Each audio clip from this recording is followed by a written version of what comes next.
Bismillahirrahmanirrahim. Assalamualaikum warahmatullahi wabarakatuh. Alhamdulillahirrabbilalamin. Wassalatu wassalamu ala rasulillah Muhammad sallallahu alaihi wasallam. Pemirsa kajianmu yang dirahmati Allah, Alhamdulillah kita bersua kembali untuk sama-sama belajar dalam rangka meningkatkan ketakwaan kita kepada Allah Subhanahu wa taala. Masih dalam suasana Ramadan 1443 Hijriah. Pemirsa kajianmu yang dirahmati Allah Subhanahu wa taala, pada kesempatan kali ini kita akan belajar satu hadis dari baginda Rasulullah Muhammad sallallahu alaihi wasallam yang mana nanti bisa kita kaitkan untuk kita kemudian mengambil hikmah pelajaran. Apa itu kunci bisa masuk ke dalam surganya Allah dengan selamat?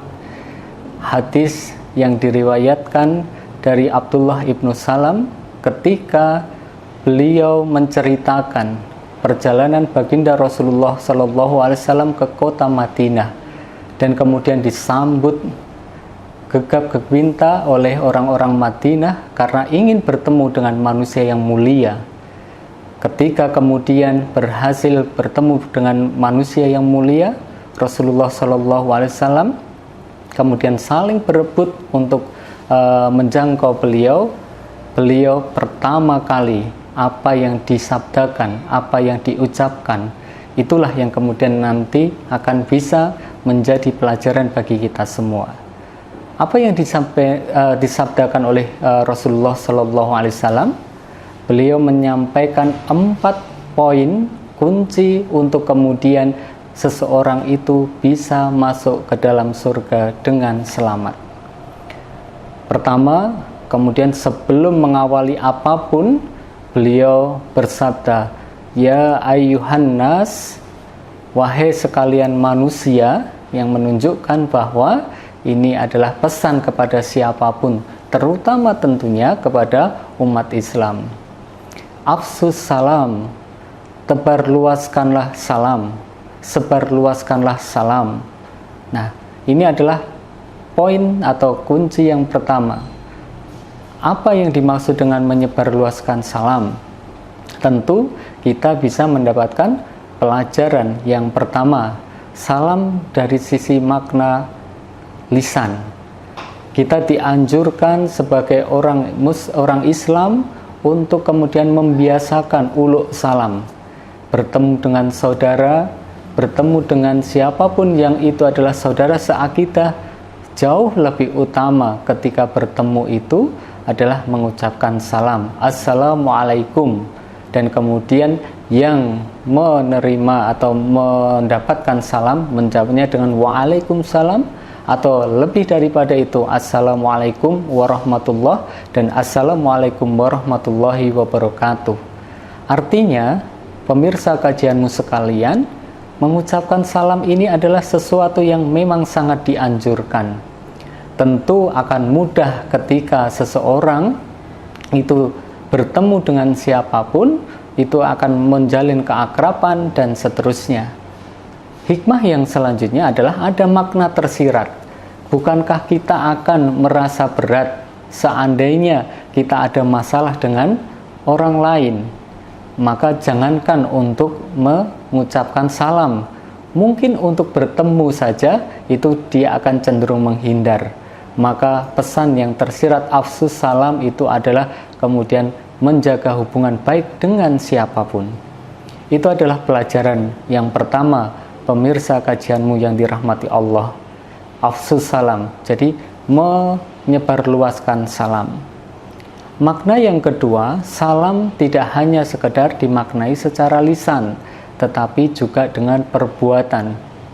Bagaimana kita sebagai seorang muslim, apalagi kita sebagai warga Muhammadiyah, itu adalah kita memperhatikan betul tutur kata kita, tindak tanduk kita itu adalah agar kemudian betul-betul menciptakan keselamatan. Jangan sampai kemudian kita hidup di satu wilayah, kita hidup satu lingkungan yang mana orang-orang di sekitar kita malah justru mengeluhkan keberadaan kita. Kehadiran kita haruslah adalah kehadiran yang sangat dinanti-nanti, sangat ditunggu-tunggu, karena ada selalu manfaat yang nanti diciptakan ketika kita hadir di sana. Jadi yang pertama, agar seseorang itu bisa masuk ke dalam surganya Allah, itu adalah sebarluaskanlah salam, baik lisan maupun perbuatan. Yang kedua, pemirsa kajianmu yang dirahmati Allah, adalah wa'at'imut ta'am, berilah makan orang-orang yang kelaparan, orang-orang yang membutuhkan makan.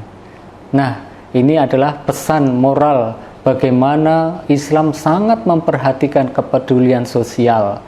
Kita tidak boleh kemudian ketika mendapatkan kenikmatan dari Allah kemudian lantas melupakan yang lain. Memberi makan kepada orang-orang yang membutuhkan itu adalah satu perkara yang sangat dianjurkan dalam agama kita, dalam syariat kita. Coba kalau kemudian kita terapkan dalam suasana Ramadan kali ini. Seandainya pemirsa sekalian itu memiliki niat atau memiliki kebiasaan memberikan takjil kepada orang-orang yang berpuasa, alangkah indahnya kalau kemudian kita niati selain untuk beribadah, karena memberikan takjil itu akan mendapatkan keutamaan, mendapatkan pahala setara dengan pahala orang yang berpuasa, tanpa mengurangi sedikit pun pahala dari orang yang berpuasa tersebut. Yang kedua, berdasarkan hadis ini berarti kita akan mendapatkan keutamaan insya Allah. Jika kita lakukan ikhlas karena Allah, itu berarti menjadi kunci untuk masuk surga, surganya Allah dengan selamat. Jadi wa'at'imut ta'am, berilah makan orang-orang yang membutuhkan makan. Jadi mari kita manfaatkan Ramadan yang tinggal separuh perjalanan ini untuk kemudian kita optimalkan. Kita beri orang-orang yang membutuhkan, agar kemudian membutuhkan makan, agar kemudian mereka ikut merasakan kebahagiaan. Pemirsa kajian yang dirahmati Allah, ada poin lagi terkait dengan wa'at'imut ta'am ini. Masih ada kaitannya dengan rangkaian amalan ibadah puasa. Setiap akhir Ramadan itu kita dianjurkan untuk kemudian membayar zakat fitri atau zakat fitrah. Zakat yang kemudian dikeluarkan, wajib dikeluarkan oleh seorang muslim ketika akhir Ramadan sebagai penyempurna daripada puasa tersebut. Nah, ini juga ada kaitannya dengan selain wajibnya mengeluarkan zakat itu sendiri, tetapi juga menjadi keutamaan ketika kita niati untuk melaksanakan poin hadis yang kedua ini, wa'at'imut ta'am. Mengapa bisa seperti ini? Karena ternyata hikmah diwajibkannya zakat fitri itu ada pesan-pesan moral sosial di dalamnya. Sebagaimana kita ketahui, pemirsa kajianmu sekalian yang dirahmati Allah, wajibnya zakat atas umat Islam itu ada dua. Yang pertama zakat fitri, atau kemudian kita secara umum mengenalnya dengan istilah zakat fitrah, itu yang pertama. Yang kedua zakat mal, zakat atas harta yang kita miliki. Dua-duanya wajib. Hanya saja yang terikat atau terkait dengan bulan Ramadan itu adalah zakat fitri atau zakat fitrah. Zakat fitri itu ketentuannya adalah mengeluarkan 2,5 kilo atau 1 sok. Sebenarnya ukurannya itu adalah 1 sok. 1 sok itu beragam para ulama berpendapat, namun kemudian rentang jawaban untuk kemudian menjawab berapa sih sebenarnya zakat fitri atau zakat fitrah itu dikeluarkan, antara 2,5 kilo sampai dengan 3/4 kilo dari bahan makanan pokok. Jadi pemirsa kajian yang dirahmati Allah, ketika kemudian nanti kita akan menunaikan atau membayar zakat fitri atau zakat fitrah itu, boleh memilih rentang itu 2,5 kilo sampai dengan 3/4.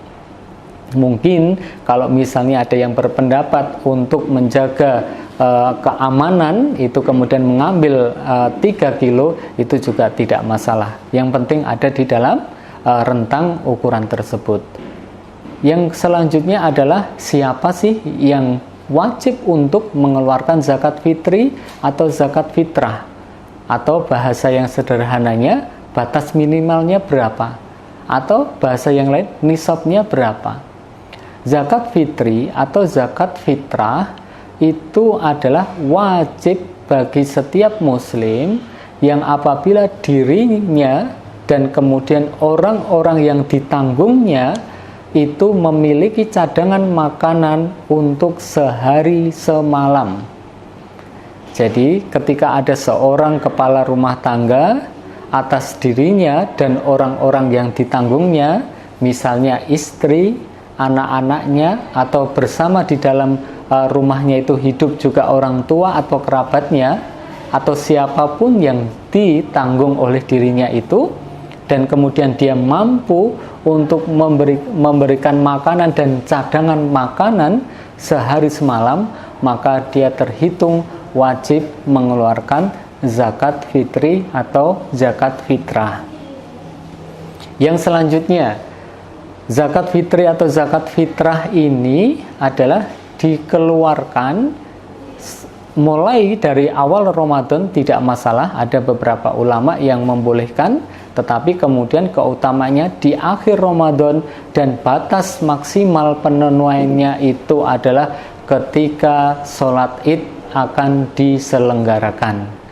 Jadi batasannya adalah ketika sholat Id akan diselenggarakan. Umar bin Khattab radhiyallahu an, beliau lebih suka ketika dilaksanakan akhir-akhir di bulan Ramadan. Jadi kemudian nanti zakat fitri atau zakat fitrah ini bisa dimanfaatkan. Nah, bisa dimanfaatkan siapa yang akan memanfaatkan zakat fitri dan zakat fitrah? Pemirsa kajianmu yang dirahmati Allah, sebagaimana kami sampaikan tadi di awal, zakat fitri atau zakat fitrah ini adalah merupakan bentuk kepedulian sosial yang diajarkan oleh syariat Islam ini. Yaitu apa?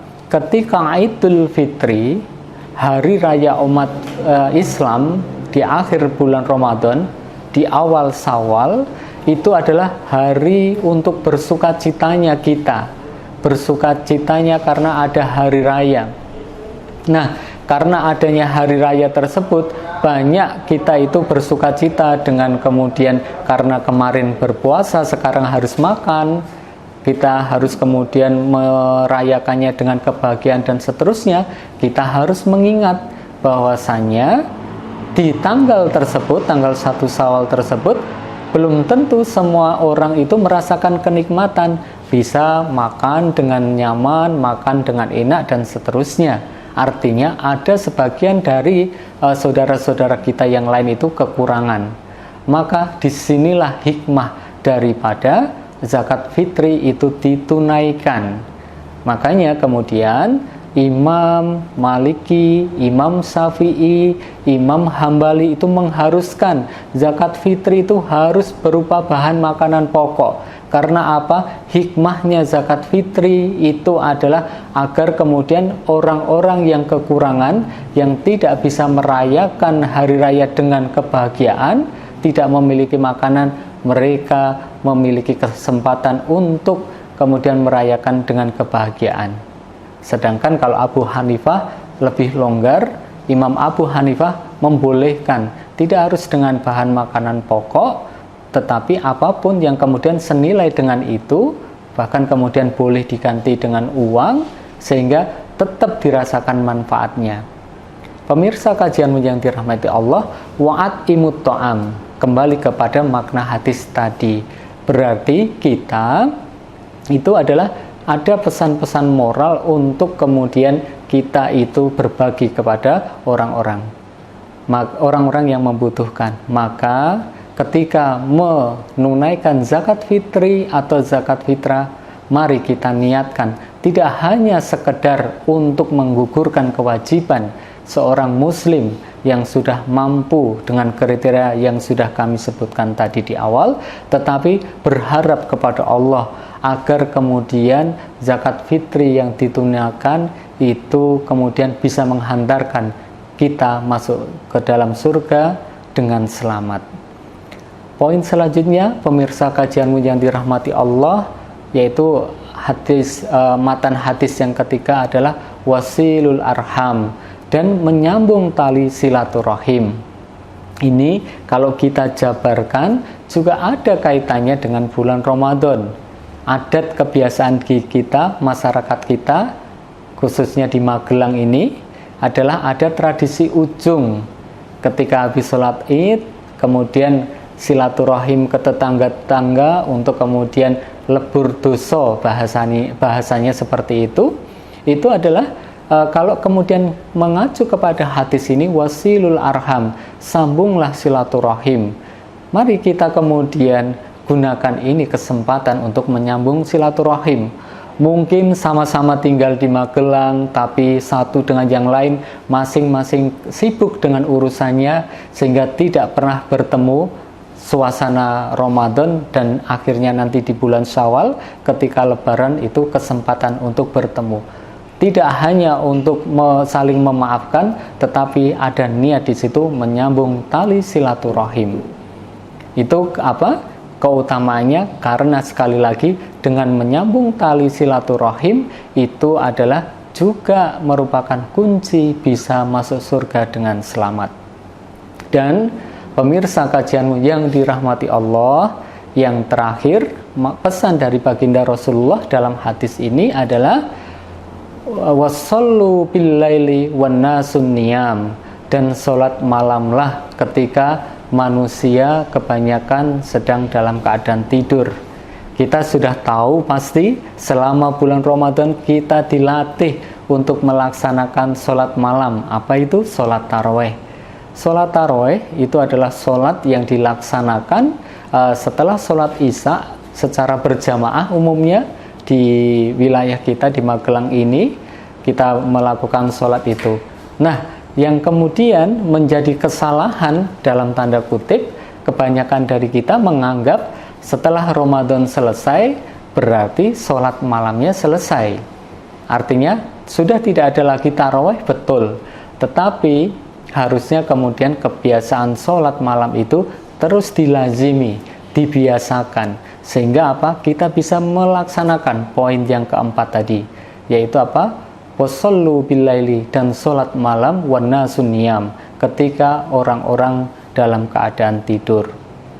Maka pemirsa kajianmu yang dirahmati Allah, kemudian Rasulullah Shallallahu Alaihi Wasallam mengikat setelah menyampaikan empat hal tadi adalah tadkhulul jannah bisalam, maka kalian akan bisa masuk ke dalam surga dengan keselamatan. Pemirsa kajianmu yang dirahmati Allah, empat hal tadi, mari coba kita renungi, kita hayati pesan daripada baginda Rasulullah Shallallahu Alaihi Wasallam. Momentum Ramadan kali ini 1443 Hijriah, yang mungkin saja ini adalah Ramadan terakhir bagi kita. Kita belum tahu apakah Ramadan besok bisa berjumpa kembali. Maka kemudian kita hayati betul, kita renungi betul untuk kemudian kita ambil pelajarannya. Yang pertama adalah menyebarluaskan salam, baik lisan maupun perbuatan, agar kemudian orang-orang selalu merindukan kehadiran kita, karena kehadiran kita penuh dirasakan manfaatnya. Yang kedua adalah wa'at imut ta'am, memberikan makan kepada orang-orang yang membutuhkan. Jangan lupa untuk menunaikan kewajiban zakat fitri atau zakat fitrah di akhir bulan Ramadan nanti. Karena apa? Ketika kita harus merayakan dengan kebahagiaan Lebaran besok, itu harus kita sadari, apalagi kondisi seperti saat ini. Banyak saudara-saudara kita yang mereka itu membutuhkan. Maka wa'atimu ta'am itu juga bisa kita perluas maknanya. Tidak hanya sekedar memberi makan, tetapi memberikan bantuan orang-orang yang membutuhkan. Bukankah warga Muhammadiyah selalu diingatkan, selalu diajarkan, mengingat petuah dari nasihat dari Kiai Haji Ahmad Dahlan, bahwasanya orang itu harus senantiasa memberikan bantuan kepada siapapun. Kita sebagai warga Muhammadiyah hendaknya meneladani apa yang kemudian disampaikan oleh beliau. Yang ketiga, wasilul arham, menyambung tali silaturahim. Tentu mari kita ciptakan, kita jadikan siapapun itu adalah saudara kita. Kemanapun pergi kita berjumpa dengan teman dan saudara, saudara seakidah dan saudara seperjuangan, saudara sama-sama di Persyarikatan Muhammadiyah, sehingga dimanapun kemudian kita akan berjumpa dengan saudara-saudara yang akan saling menguatkan kita dalam keimanan dan ketakwaan. Maka kalau kemudian kita kaitkan dengan Ramadan itu, besok pun ketika tradisi ujung, sebenarnya tradisi ujung itu betul-betul adat istiadat yang hanya dikenal di beberapa wilayah saja di Indonesia, dan kemudian tentunya di Magelang ini. Mari kita niatkan tradisi ujung itu sekali lagi untuk melaksanakan hadis ini, wasilul arham. Dan yang terakhir itu adalah melazimkan kebiasaan di bulan Ramadan sholat tarawih itu tetap kita teruskan dengan melaksanakan sholat malam. Mudah-mudahan Allah Subhanahu wa Ta'ala memberikan kekuatan iman, takwa, dan keistiqomahan, sehingga apa-apa yang kemudian kita laksanakan di bulan Ramadan ini bisa kita teruskan istiqomah beramal solih, sehingga kita semua diberikan anugerah oleh Allah nikmat iman Islam, dan kemudian kelak bisa masuk ke dalam surganya Allah dengan selamat. Mudah-mudahan bermanfaat. Selamat menjalankan ibadah puasa Ramadan 1443 Hijriah. Wal-afu minkum. Assalamualaikum warahmatullahi wabarakatuh.